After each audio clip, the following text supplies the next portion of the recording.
You're watching CNBC On Demand. Bitcoin is the religion. I value this above my life. It's a manipulation. It's a bubble. I've been covering finance for a long time, and I can tell you, I've never seen anything capture people's attention like Bitcoin.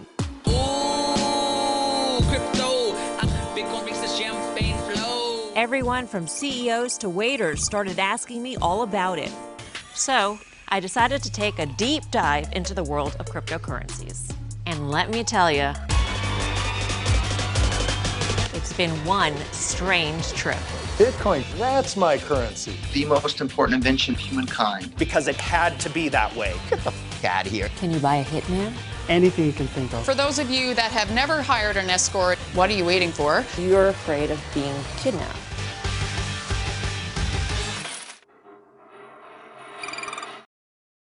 So you live back here? Yes, this is where you enter Wonderland. Ah. A serene paradise. There's even a saloon. No. And a nice pagoda with a hot tub in there. You didn't bring your bathing suit, did you? No, I didn't. Next time. With his bleach blonde hair, board shorts, and tiger paw scarf, Justin, aka Crypto Kid, may not be Central Casting's idea of a millionaire. See, it has a full functioning toilet and everything. Is this what you use on a daily basis? Yes, but you gotta use antifreeze in the winter. But make no mistake, this quirky college dropout with a penchant for animal print is sitting on a massive fortune built on Bitcoin. What do I call you? Some people call me Justin, some people call me Crypto Kid. That's a crypto kid right here. I tried to change my name, but the bureaucracy was a nightmare. That seems crazy. Yes, I'm obsessed. So right now we're mining cryptocurrency. In 2009, I came across the Bitcoin scientific paper, and it was like, wow. Blockchain in my bones, crypto in my blood. That's when I got a job working construction for the sole purpose of investing in Bitcoin. I seek trends.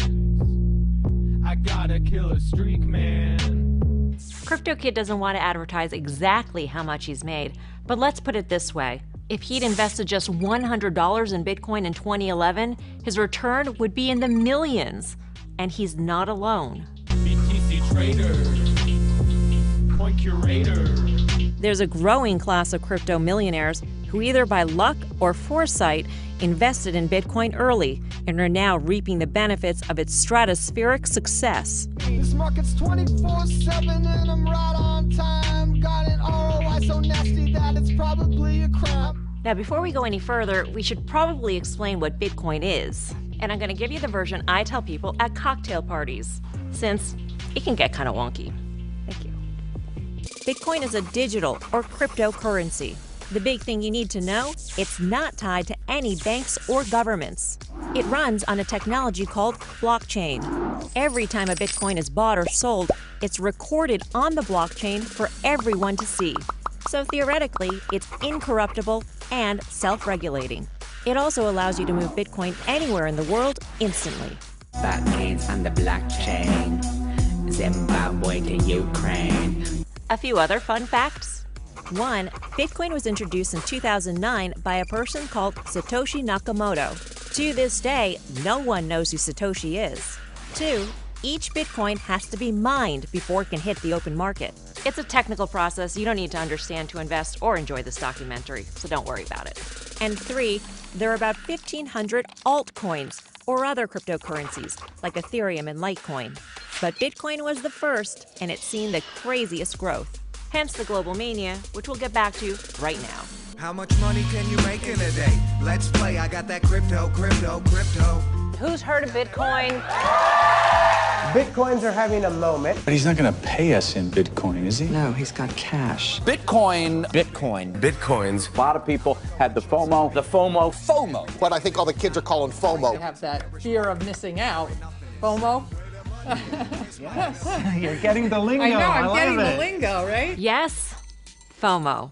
Possibly the only thing retired gym teacher Christine DiDomenico has in common with Ashton Kutcher, Mark Cuban, and our own cameraman Oliver, just a small cross-section of the millions of people who have jumped on the Bitcoin bandwagon in recent years, each wanting their own piece of the seemingly endless Bitcoin pie. Now, I had heard a little bit about Bitcoin from an article I read about an 11-year-old boy who made millions of dollars, and I just jumped on it. And if anyone has had a front row seat to the digital gold rush, it's Adam White. He's in charge of customer experience at Coinbase, the most popular online exchange for Bitcoin buyers and sellers. Coinbase now boasts more than 20 million users. That's nearly double the number of brokerage accounts at Charles Schwab. So what are we seeing here? So now we're taking a look at one of our internal employee dashboards. So you can see in the upper left-hand corner, you're looking at the trading volume. Through the end of 2017, we saw some days where we traded upwards of $4 billion in one day. $4 billion with a B. That's correct, which was anywhere between 10x and 50x the volumes we saw a year ago. Adam says Coinbase's customers generally fall into 3 categories. 1, FOMO-fueled investment novices like Christine. Be honest with me, how many times a day do you guys check your Coinbase accounts? Some days I check it 10 times.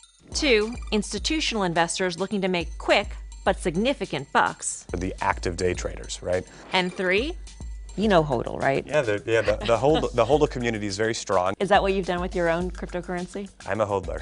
HODL, the most important acronym in the Bitcoin vernacular. It means hold on for dear life, no matter how tempting the day trade might be. I'm holding all these Bitcoin till they're million and stable. Yeah, I just want to set the record straight. It is not HODL. That sounds really stupid. It's HODL. And the poster child for hodling? One paw to another.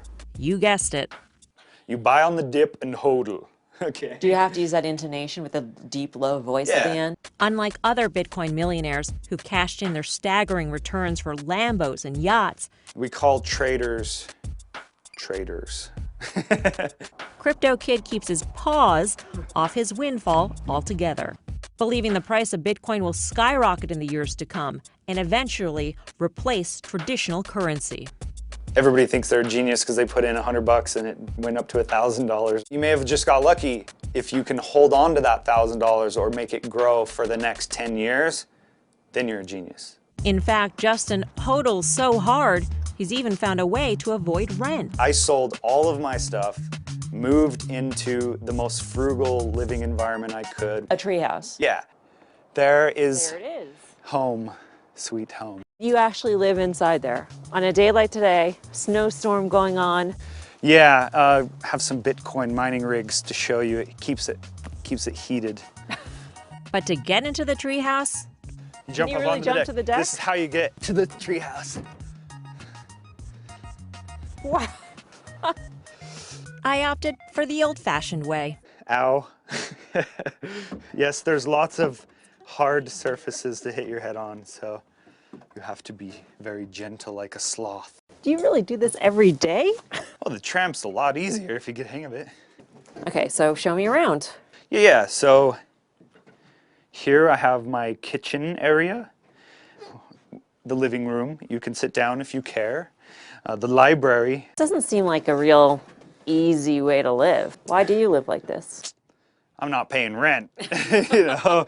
So I can spend that money on Bitcoin and Ethereum and other blockchain assets that I believe eventually will change the world. World-changing?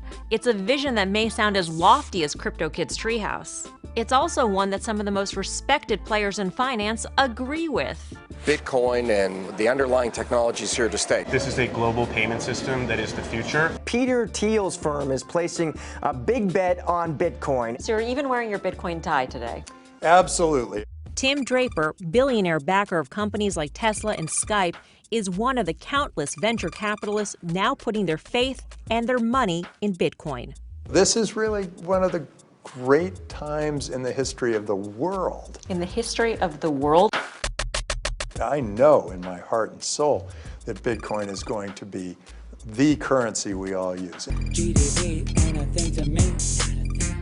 Crypto naughty, one more currency. In 5 years, you're going to go into a Starbucks and you're going to try to pay with a credit card, and they will laugh at you and say, "What's this?"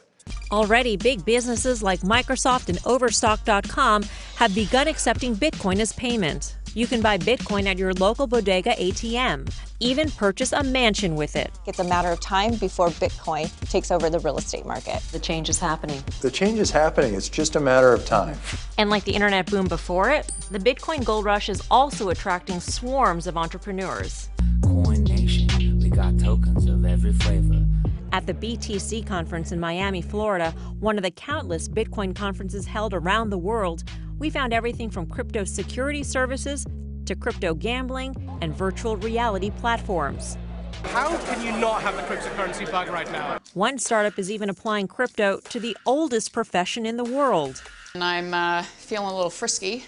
I can go on this app and see who's available. Sarah Stevens is the president of Pink Date, an app that allows you to buy escorts with Bitcoin and other digital coins. Love escorts. Excellent, good. And she's well positioned for the job. I was an active escort, and I still do a little bit here and there. I have a background in tech that mixed together really nicely. Don't worry, we'll hear more from Pink Date later on. For now, let it serve as one small and risque example of the much larger crypto phenomenon.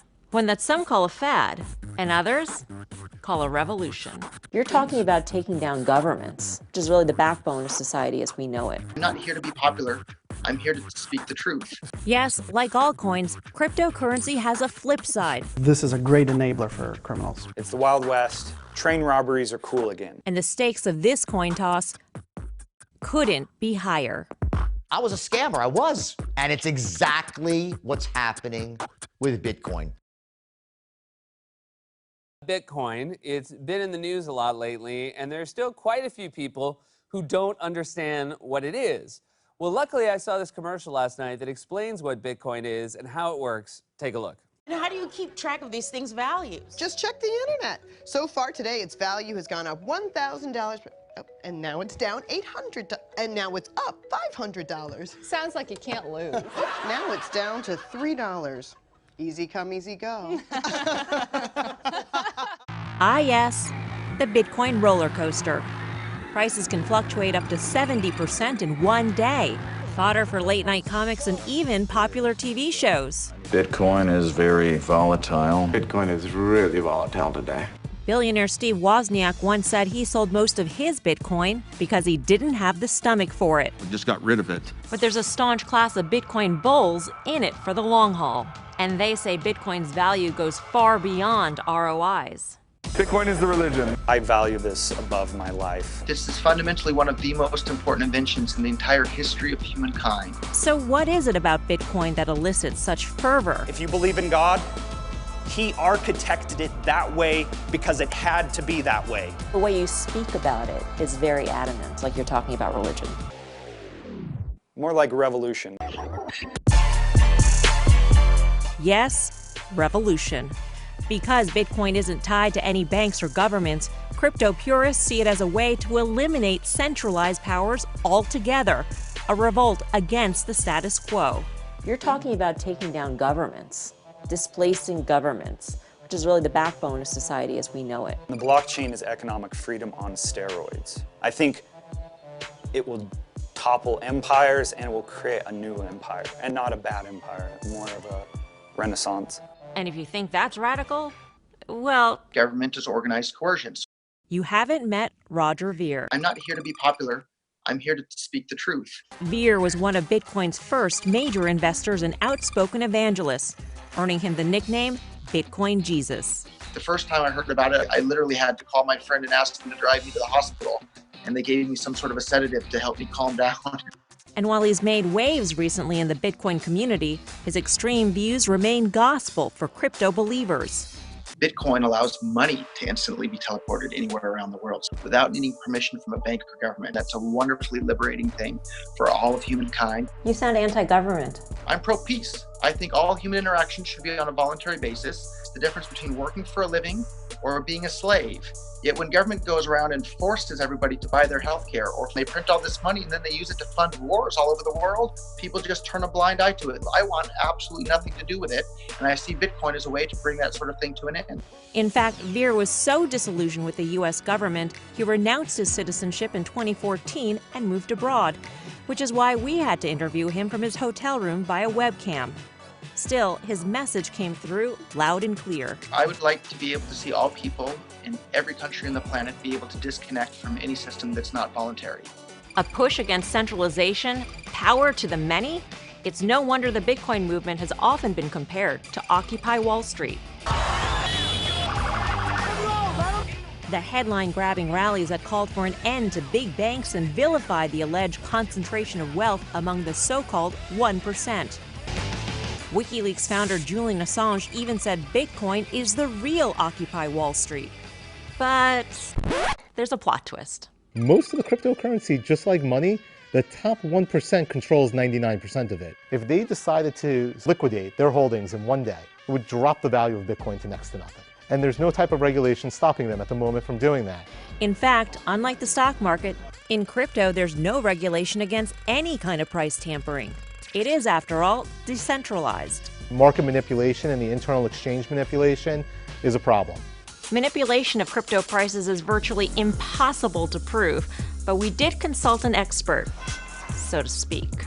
I was a scammer. I was the first to admit. I understand the seedy underbelly. Jordan Belfort, aka the Wolf of Wall Street. They're gonna need to send in the National Guard or SWAT team, because I ain't going nowhere! If you've seen the film, you know he served nearly 2 years in prison for securities fraud and money laundering, but he now says he's a changed man, and he's sounding the alarm. I always say most of my firm was legitimate, but there was a portion of my firm that wasn't, okay? And that portion was based on the manipulation of stocks. And I had it down to a science, and it's exactly what's happening with Bitcoin.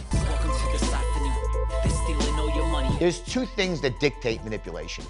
Number one, you have to be able to create demand. Back in the day, I had an army of people, and they would call around the country and the world and convince people to buy stocks. What this trade will do is serve as a benchmark for future business. And now what you have is they create demand by social media. Now that's all fine and well, but the only way you can actually manipulate something is if you also control supply. And are you ready for another ironic twist? Guess who's believed to be one of the biggest players controlling the crypto supply?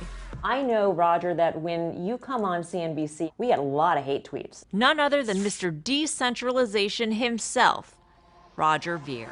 There's long been speculation that he helped drive Bitcoin prices sky high before selling it off and switching his allegiance to an offshoot, Bitcoin Cash, instead. He has the ability on both ends, because he controls so much, to manipulate the argument.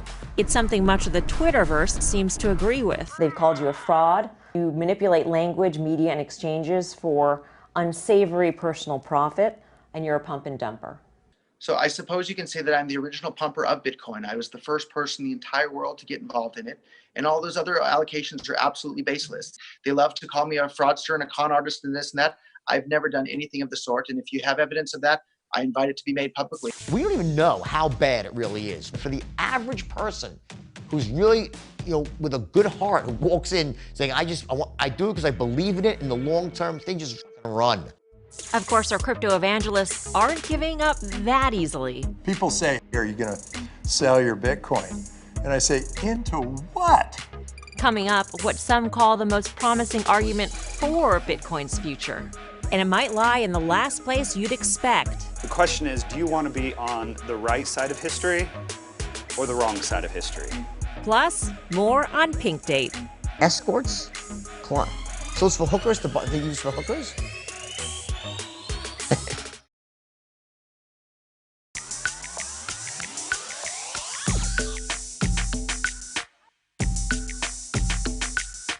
As you may have guessed, we're not in Silicon Valley anymore. This is Kailisha, one of the biggest and poorest townships in South Africa. What are you cooking? I'm cooking the Afghan meats. Very nice. Very nice. And whether you're into crypto to make money or to save the world, emerging markets like this might be the place to be. People in the U.S. may think of a place like this, and they don't think this is a place that would be ripe for blockchain or cryptocurrencies. My view is that this is where the blockchain should start. In the US, or in sophisticated countries, the way I see blockchain is the blockchain is kind of like a fun thing. It's a movement against centralization, and it's a fun technology game that everybody's playing. But it's not a necessity. You certainly don't need it. In Africa, you actually need it. Rand Nooner is a blockchain investor and host of Crypto Trader on CNBC Africa. He's also got some street cred here in Kailesha. In my past life, before I started investing in blockchain, I ran the biggest marketing business in Africa to market basics to these people. I spent my life teaching people how to brush their teeth with toothpaste and how to use detergents. So I've spent nights sleeping in these shacks. I understand the problem and I understand what solutions can plug the problem. The biggest problem? It's nearly impossible here to get or send money. Look around you. There's no infrastructure here. There's no ATM here. How do they get the money? And if you think it's any better in the big cities, think again. My name is Kudakwashe Ian Muchingami. Kudakwashe? Yeah, Kudakwashe, yes. Or Ian? Or Ian, yeah. Like so many others in Cape Town, our Uber driver Ian migrated from another part of the continent in search of work. Cape Town is like New York of Africa. Yeah, exactly.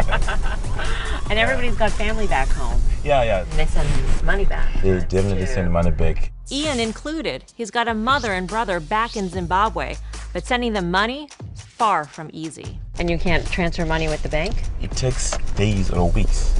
Days or weeks to transfer money through the bank? And sometimes the banks didn't have money. So it's a hassle. More than a hassle. It could be the difference between life and death. Like recently, I sent money to my mother. She was going to the hospital. So I wanted to send $100. Unable to wait for a bank transfer, Ian used a money wiring service. It was immediate, yes. But the downside? Does it cost money? 10%. To do that? 10%? Yeah, 10%. It's a lot. Which brings us to a very interesting third option of sending money in Africa. Through the bus. Through the bus. Yeah, what does that mean? To find out, Ian took me to where it all goes down. So this is the bus stop that I was talking about. You approach the driver, then you talk to him. Are you able to assist me? Then the driver will say yes, and you wish good luck. The bus will arrive in Zimbabwe.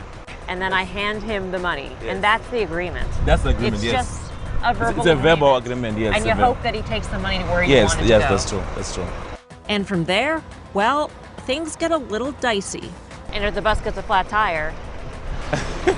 Sometimes the delay, bus breaks down. When the bus is going to get there. there. The bus can be robbed. Robbed? Back in the car, I was still stunned.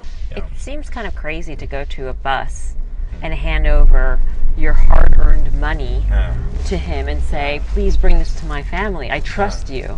Yeah. It's just something that most people wouldn't do. You just want to survive. I wish there was another option that is safe and cheap to send money. And there it is, the point our crypto evangelists have been making all along. They say digital currency is that miracle option. Problem solved. Problem solved. And it turns out Ian's problems are just the beginning. As unreliable as it may be, he at least has a bank account. Most of the people living in places like Kailesha are completely unbanked, leaving them financially in the dust. They may grow cabbages and they'll go and swap them for other things. So we're still in the barter economy here for the most part. And they're not alone. 2 billion people around the world don't have access to bank accounts. Believe it or not, there are 9 million households right here in the US that either can't or won't use traditional banking systems either. Some countries like Zimbabwe don't even have their own currency. And in nations like Venezuela, where the government recently devalued the bolivar by 99%, the volatility of Bitcoin looks stable by comparison. All problems Rand says cryptocurrency can solve. Not to mention this one. Corruption. We have a lot of corruption in Africa, and the corruption stems from the top, from the government institutions. If people like Roger Ver think the US government wields too much power, Rand says they've probably never lived here. So there's an inherent distrust of centralized systems here. Exactly. Into the blockchain and solves all the problems. And there's another interesting thing about emerging markets. In the past, they've leapfrogged entire technologies. Much of Africa never had desktops or even laptops. They went from nothing straight to smartphones. So could they leapfrog traditional banking altogether and go straight to cryptocurrencies? Rand says yes. We're not in the habit of using banking systems. We don't have to change the way we think. And Rand believes a crypto future in Africa isn't far off. You know, desperation drives people to do amazing things. We're desperate. A great investment that will also solve the world's problems?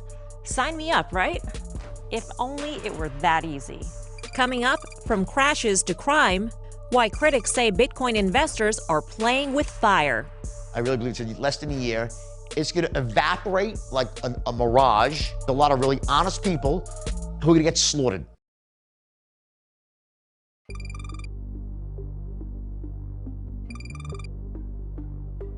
Bitcoin prices falling. Bitcoin seems to be plummeting. This is a huge drop. This is the dreaded death cross. Although I could be really scared, I'm going to hang in there. I say hodl on. This is like awesome. I've been waiting for a dip so I can put some more Federal Reserve notes into the blockchain. People say, are you going to sell your Bitcoin? And I say, into what? Throw your savings in. There's no need to be thrifty. 10K is just a pit stop on the way to 50. I'm bullish. There's no reason why this couldn't be at 20, 25,000 by the end of the year. I think this thing is $100,000 a coin, probably in the next 3 to 4 years. I wouldn't be surprised to see a 6-figure headline. There are a lot of prognosticators out there, Bitcoin believers. I spoke to one yesterday on my show, and he said at least 90,000, if not 700,000 in the next 10 years. $90,000 is, in my view, relatively, quote, low bar. Well, good luck. I mean, $100 looks a lot more likely to me than 100,000 for the price of Bitcoin. 100. Yeah. Ken Rogoff, Harvard economics professor, prolific author, and Bitcoin wet blanket. I can imagine at some science fair in the year 2300, somebody having, Bitcoin for sale, and they think, isn't it cute that somebody thought of this? Rogoff likens Bitcoin to past bubbles, tulip mania in the 1600s, and the internet boom of the 90s. You've got mail. Are you saying that Bitcoin today is like Internet 1.0? The pets.com, the businesses that don't exist, that everybody thought was the greatest thing since sliced bread, but simply do not exist anymore? Yeah, that's the generous analogy. A speculative bubble with a massive downside? Crypto ain't nothing but a short-lived fad. Should've bought Apple stock like mom and dad. It's a view that's shared by some of the most famous names in business. Bitcoin is a bubble. I think what's going on definitely will come to a bad ending. Maybe I'm just too old for it, but I sure wouldn't touch that stuff. But even if Bitcoin does survive, critics say there are plenty of other ways to get burned by the crypto gold rush, especially when it comes to ICOs. ICO, keep your holdings on my blockchain. Bunker Capital's doing our ICO. ICO. The ICO, we have an ICO. Yes, ICOs, or initial coin offerings. Basically, it's a way for crypto startups to crowdsource funding by selling their own coins. But not all that glitters is gold. Even CryptoKid admits There's coins that are being pumped. There's scams. to understand the perils of ICOs, we first need to take a quick trip to the carnival. Unlike Bitcoin, which is meant to be spent anywhere like traditional currency, most ICOs hawk coins that are more like carnival tickets. They can only be used within the specific business that's selling them. The same way you can use carnival tickets to buy a stuffed animal at the carnival, but not in the real world. We've seen everything from pizza coin to coffee coin. And remember our friend Sarah? Are we on a date? Not yet, you haven't paid for it. Her company, Pink Date, claims to have raised millions of dollars in an ICO by selling coins that represent shares in the company. Escorts? So it's for hookers to use for hookers? Now you might be thinking that doesn't sound shady per se, and you may even be encouraged by the name, ICO, like IPO, right? Yeah, except for two rather important differences. Unlike IPOs, ICOs aren't regulated by the SEC. Let's just call it an ICO instead of an IPO, and we don't have to register with what the. Oh, and for ICOs, you don't actually have to have an existing business. It used to be you have an idea, live in your parents' garage, come up with a product, pitch that product, someone buys that product, and then you go buy the Lamborghini. Here, in the last 2 years, people had an idea, published a college paper that was like 2 pages long, raised $100 million, bought the Lamborghini, 2 months later said, oops, there's nothing here. So it's we raise the money and we disappear tomorrow. Giza, a startup that claimed to be developing a cryptocurrency storage device, raised more than $2 million in an ICO before disappearing with investors' money just weeks in. Another startup raised more than $800,000 before investors noticed something odd on the company's website, namely Ryan Gosling, pictured as their graphic designer. Turns out none of the other men pictured have anything to do with the company either. The photos have since been taken down, and the company has yet to produce anything. Facebook and Google are so wary of ICOs, they even banned ads from them. Got an altcoin portfolio? You're crazy. You'd make more cash than that trading Beanie Babies. And it's easy to see why the crypto space is so ripe for scammers. In the absence of regulation, those who are not legit say, wait, that's an opportunity to go in there and scam and rip as many people off and get away with it as much as possible before the party's over. The end is coming fast, but before you can see it, I'll be here securely sleeping safe in fiat. I'm bearish. When this thing busts, and it will be the bust that's heard around the world, and I feel really bad because there's a lot of really honest people who genuinely believe in this stuff who are gonna get slaughtered. Good honest people, critics say, like retired gym teacher Christine DiDomenico, and the contractor renovating her house, Dave. The window will be in a couple days as well. Not only do they invest in crypto, Christine pays Dave in it. We're dealing with Litecoin, so let's see what the price of Litecoin's doing. Yeah, okay. yeah.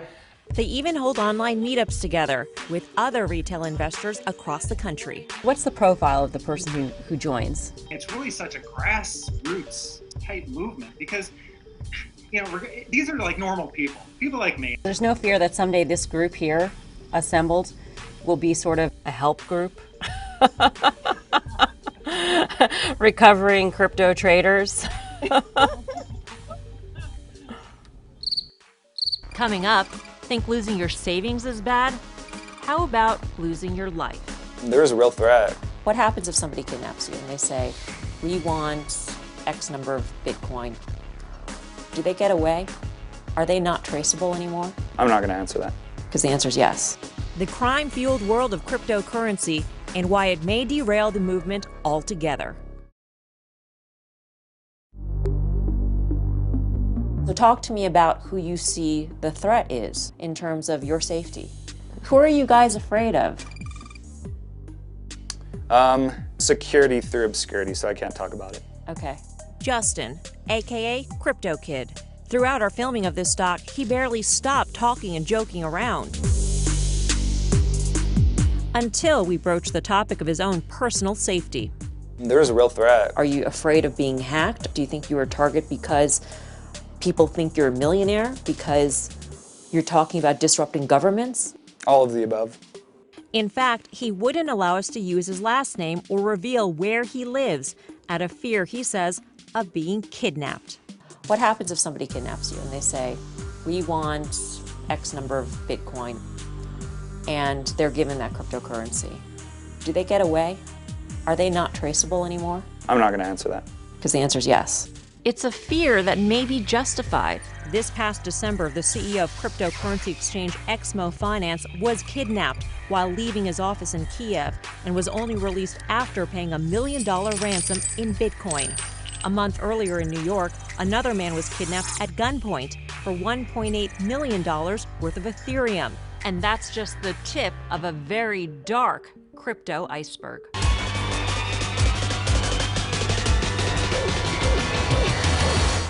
What we're looking at here is a drugstore. So everything here is in Bitcoins. Oh, right. See, they have a grand opening special for heroin in this case. Itai Mayor is an executive security advisor at IBM, and he took us on a disturbing tour of the dark web, an encrypted online marketplace overrun with criminals. Next, we have guns, counterfeit money. This is for sports betting. So they say that they can fix different races. Fascinating. And where Bitcoin is the currency of choice. Cybercrime is not going away. It's a $450 billion market today. And Bitcoins, And cryptocurrency does make it a lot harder to track the money trail. So it's a lot easier today to be a criminal Yes. and to not get caught. Exactly. In fact, criminals were some of the first adopters of Bitcoin. This is way before the hype, way before the retail investors started getting excited about Bitcoin and cryptocurrencies, way before anybody had a Coinbase account. Criminals were using it. Oh yeah. I'm talking about the days where Bitcoin was worth less than $10. Yes, long before people were making a killing on crypto, they were using it to finance killings and other dark deeds. Can you buy a hitman? Anything you can think of. One of the very first websites to accept crypto was called Silk Road, the so-called eBay of illicit goods and services. The FBI shut it down in 2013 and seized nearly 150,000 Bitcoin, later auctioning off 30,000 of them. Fun fact, it was actually Tim Draper who won that auction. While Silk Road's founder, Ross Ulbricht, was sentenced to life in a federal prison. But Ulbricht is the exception, not the rule. I always say it's a cat and mouse game. I'm not 100% sure who the cat and who the mouse is. So what makes digital currency so desirable for criminals? Well, for one, it's anonymous. While you can see every transaction that takes place on the blockchain, you can't see who made the transaction. It's a feature that's also catnip for hackers. I'm coming for your Bitcoins. I'm hacking all your Bitcoins. While our crypto evangelists insist that digital currency is more secure than fiat, Security. they're only partially right. This technology is about as secure as my daughter's piggy bank. Seriously. You see, while the blockchain itself can't be hacked, the centralized exchanges where most investors keep their Bitcoin wallets are hacked all the time. You think you're safe? Think again. Your money's gone. One click away. Mt. Gox, one of the most popular Bitcoin exchanges in the world, was hacked twice. Nearly $500 million worth of Bitcoin were gone in an instant. Another $500 million was stolen from crypto exchange Coincheck earlier this year.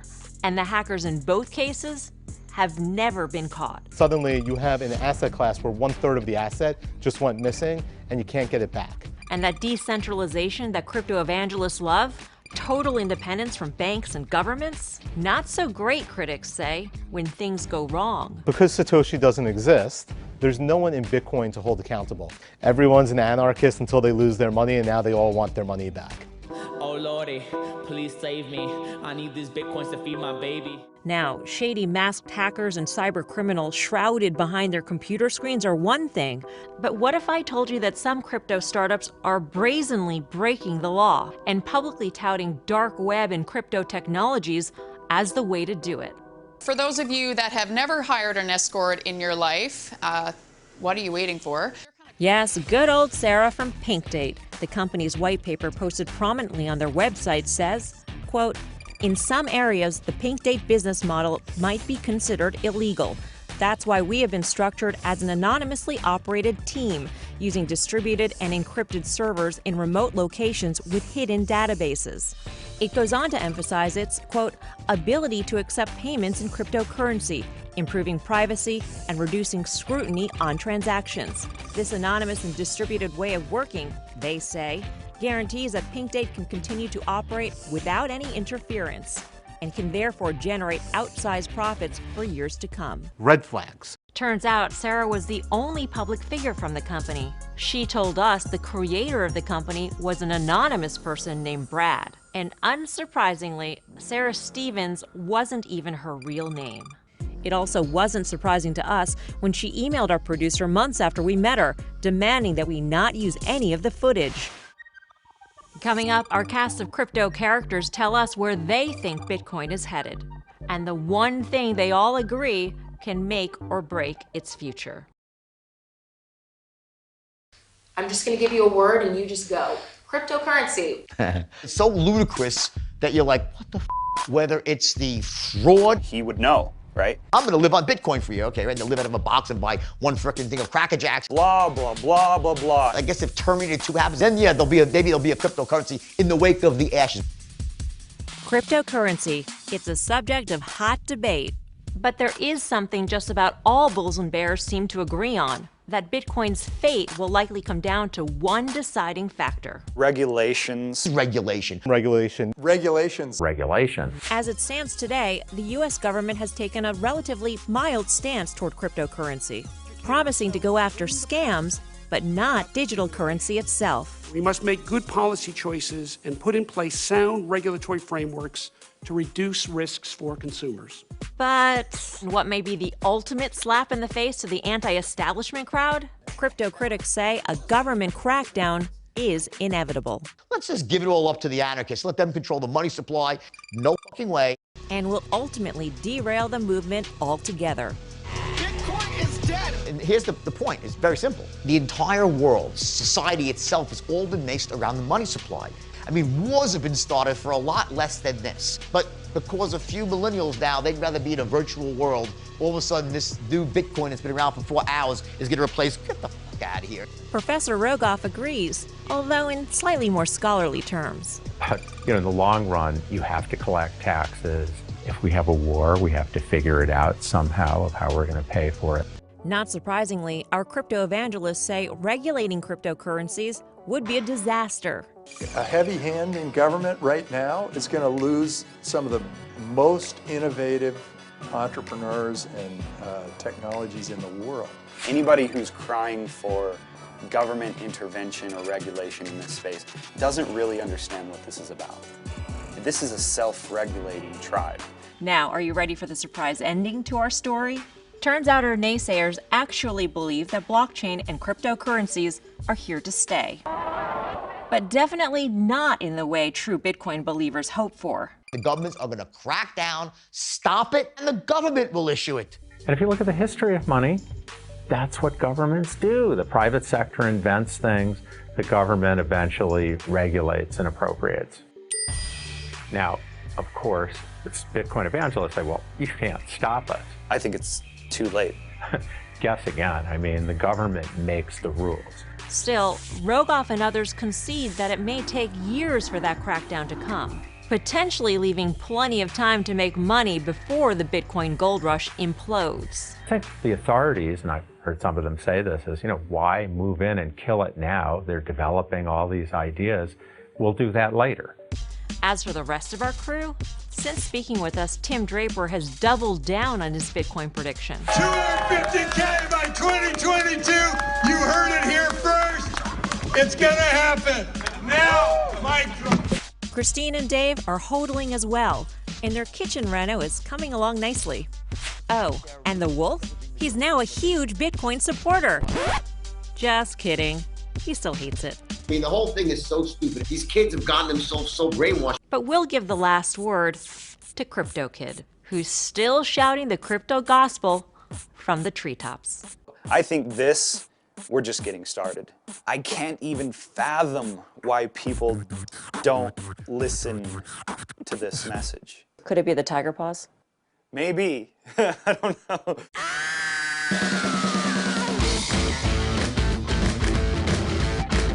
Under the influence of drugs, okay, and I could have been the Bitcoin king, and I probably would have been. I could launch Wolfcoin tomorrow, right? Yeah, it's Wolfcoin. That's fucking great, right?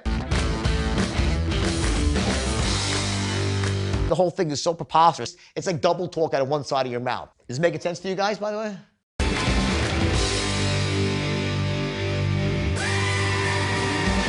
That's my thought.